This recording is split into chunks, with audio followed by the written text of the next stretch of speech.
Hello friends, my family and kitchen ব্লগে তোমাদের সবাইকে স্বাগত।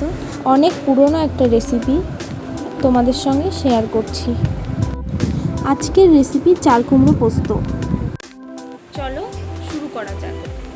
চাল কুমড়োর জল ঝরিয়ে রাখার জন্য এখানে আমি সামান্য পরিমাণে নুন দিয়ে মাখিয়ে রাখবো।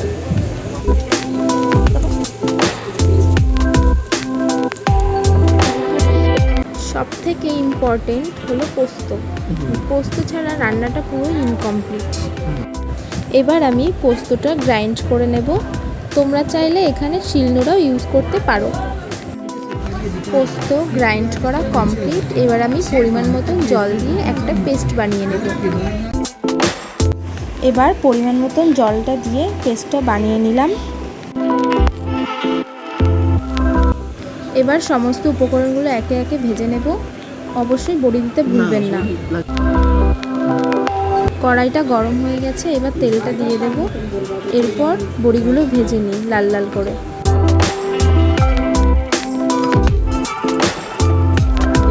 এবার বড়িগুলো একে একে তুলে নেব।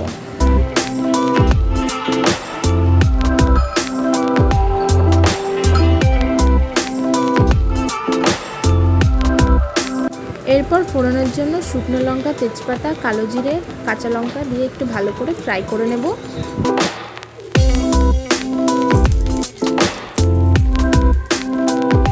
এবার স্বাদ মতো নুন দিয়ে দিচ্ছি আর পরিমাণ মতন জিরের গুঁড়ো দিয়ে দেব।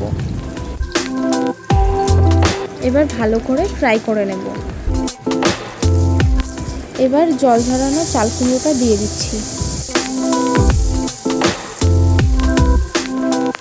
এবার ভালো করে মিক্স করে নেব। বড়িগুলো ভেঙে নিয়েছি, এবার দিয়ে দিচ্ছি। তোমরা চাইলে গোটাও রাখতে পারো।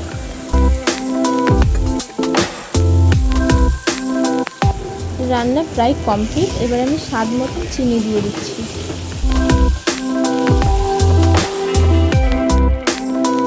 এবার ভালো করে মিক্স করে নেব।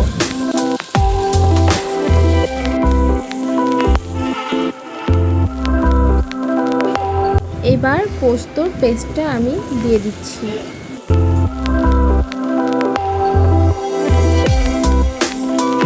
রেসিপি একদম কমপ্লিট। এবার কিছুক্ষণের জন্য ঢাকা রেখে দেব। এরপর পরিবেশনের জন্য একদম রেডি।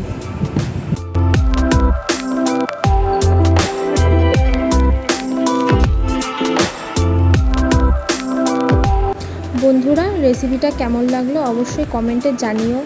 ভিডিওটি ভালো লাগলে অবশ্যই লাইক, কমেন্ট, শেয়ার করতে ভুলো না।